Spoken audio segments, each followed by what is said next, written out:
Bismillahirrahmanirrahim. Assalamualaikum warahmatullahi wabarakatuh. Sebelumnya saya ucapkan terima kasih kepada Panitia International Conference and Language, Literature and Education yang kelima tahun 2022 atas kesempatan yang diberikan kepada saya sebagai pemakalah atau presenter. Sebelumnya, perkenalkan saya Larasati dari Program Studi Pendidikan Bahasa dan Sastra Indonesia, Program Magister Fakultas Bahasa dan Seni Universitas Negeri Padang tahun 2022. Baiklah, judul artikel saya adalah Malay Morphophonemic Process in Tunggal Ilir District and its Utilization in Learning atau proses morfofonemik dalam bahasa Melayu di Kecamatan Tunggal Ilir, Kabupaten Tanjung Jabung Barat. Artikel ini saya tulis bersama dosen pembimbing saya yang bernama Profesor Dr. Ermanto M. Hum. Baiklah, langsung saja.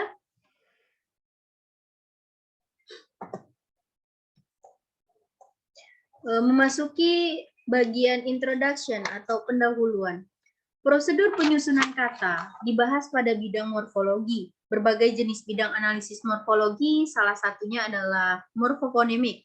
Morfofonemik disebut juga sebagai prosedur beralihnya fonem satu ke fonem berikutnya yang setara dengan fonem awal kata yang berhubungan.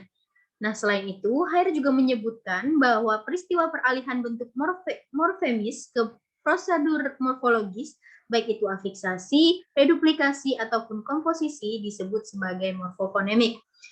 Berbagai ragam penelitian morfofonemik itu sudah dibahas di berbagai belahan dunia, yang membuktikan bahwa setiap bahasa memiliki prosedur atau proses morfofonemiknya sendiri-sendiri. Nah, penelitian di berbagai belahan dunia tadi salah satunya ada morfofonemik bahasa Komoyo, yaitu bahasa Austronesia yang dituturkan di bagian timur tengah Mindanao, Filipina. Lalu ada juga analisis proses morfofonemik bahasa Jepang, analisis morfofonemik bahasa Oromo dialek Uji di Afrika, lalu yang terakhir ada penelitian morfofonemik bahasa Inggris. Selain penelitian morfofonemik bahasa yang telah dilakukan di berbagai belahan dunia, penelitian mengenai morfofonemik juga dilakukan di berbagai daerah di Indonesia.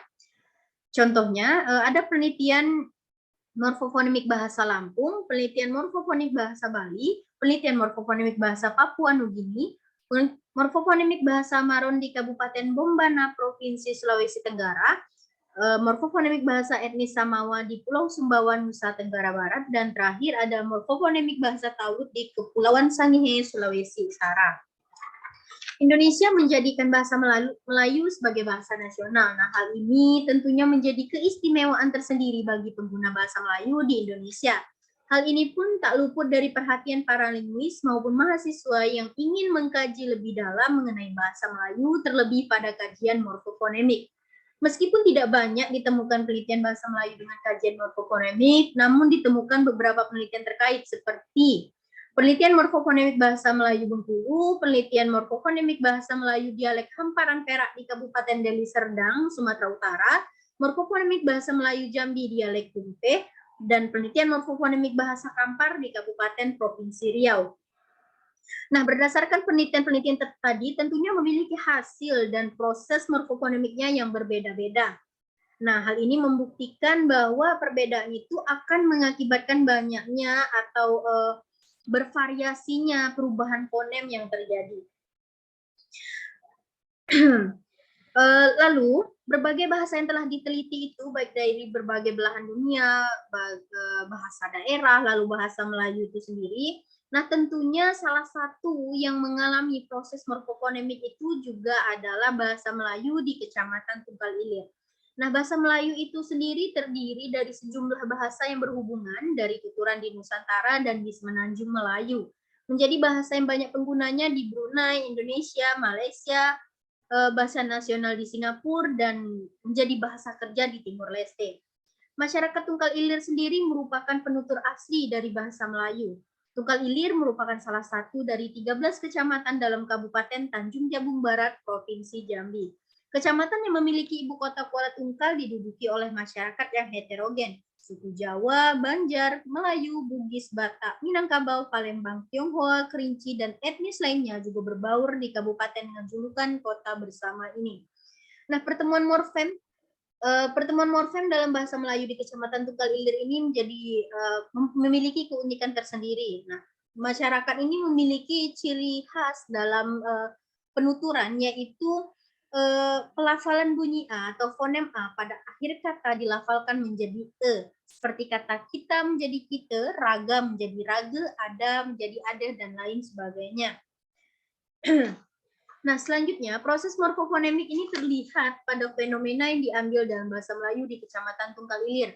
Terlihat pada tuturan, sudah aku kata jangan suka ngacau urusan orang lain. Yang artinya, sudah aku katakan jangan suka mengganggu urusan orang lain. Nah, dapat dilihat pada morfem ngacau yang artinya mencampuri terbagi atas dua morfem, yakni morfem N dan kacau. Nah, berdasarkan morfem tersebut mengakibatkan perubahan fonem morfem N menjadi eng serta terjadi pelesapan fonem K.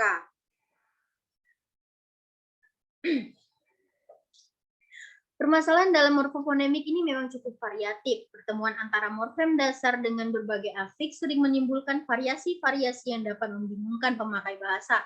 Sering timbul pertanyaan dari pemakai bahasa, bagaimanakah pembentukan kata yang sesuai dengan kaidah morfologi? Untuk mengetahui proses morfofonemik yang terjadi, perlu diungkap peristiwa morfofonemik sebanyak-banyaknya.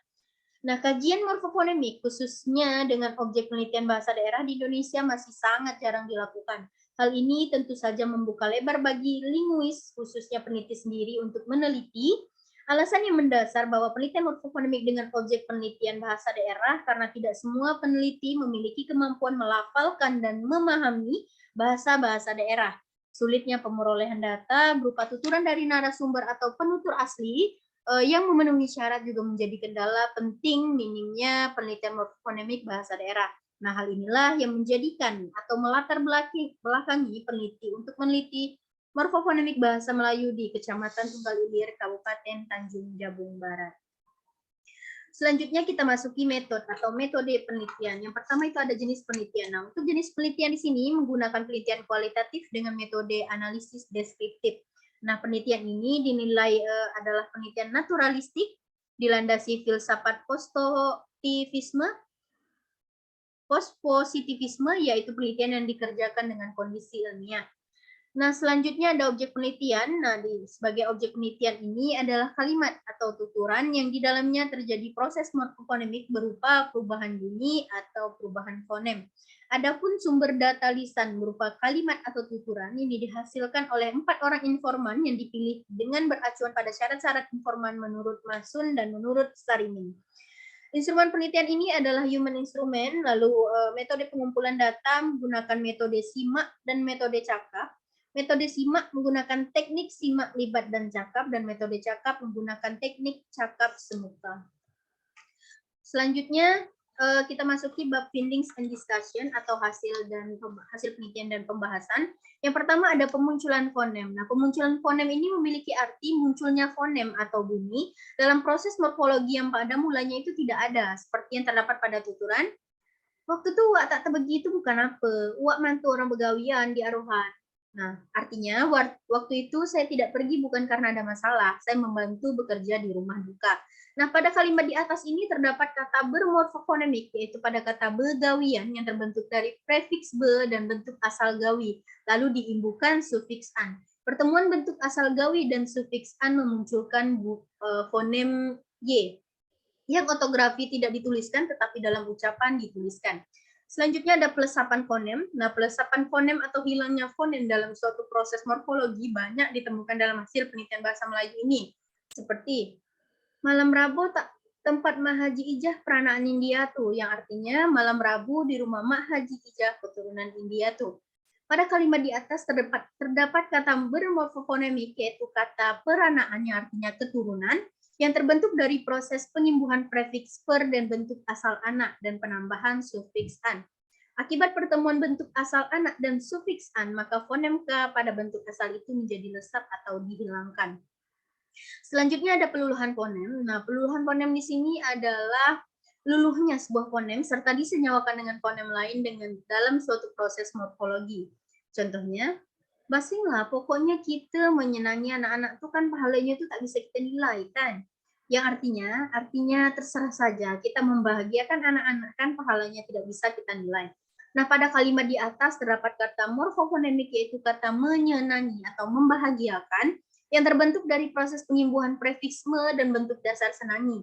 Akibat pertemuan tersebut maka fonem S pada bentuk kata dasar senangi itu diluluhkan dan disenyawakan dengan fonem nasalnya. Selanjutnya ada perubahan fonem. Nah, perubahan fonem di sini, perubahan fonem yaitu berubahnya sebuah fonem atau sebuah bunyi sebagai akibat terjadinya proses morfologi. Sebagai contoh, karena kalau kita kasih je gitu duitnya itu kita tak tahu minta orang ini pakai duit itu bubat. Yang artinya, karena jika kita berikan begitu saja, kita tidak tahu akankah uangnya dipakai untuk berobat. Nah, pada kalimat di atas terdapat kata morfofonemik yaitu pada kata berubat yang terbentuk dari proses penyembuhan prefiks be dan bentuk asal obat. Akibat pertemuan tersebut terjadi perubahan bunyi di mana fonem o berubah menjadi fonem u. Terakhir ada pergeseran fonem. Nah, pergeseran fonem atau berubahnya posisi sebuah fonem dari suku kata satu ke suku kata yang lainnya. Contohnya adalah basing lah. Pokoknya kita menyenangi anak-anak itu kan pahalanya tak bisa kita nilai kan. Yang artinya terserah saja kita membahagiakan anak-anak kan pahalanya tidak bisa kita nilai. Nah, pada kalimat di atas terdapat kata morfofonemik yaitu pada kata menyenangi atau membahagiakan yang terbentuk dari proses penyembuhan prefiks me dan bentuk asal senang dan penambahan imbuhan sufiks i. Nah, akibat pertemuan bentuk asal senang dan sufiks ini terjadi pergeseran fonem di mana fonem eng yang semula berada pada suku kata nang, senang, menjadi berada di suku kata ni, senangi. Baiklah, selanjutnya kita masuk ke dalam pemanfaatan dalam pembelajaran, maksudnya pemanfaatan morfofonemik dalam pembelajaran. Yang pertama itu ada bagi siswa.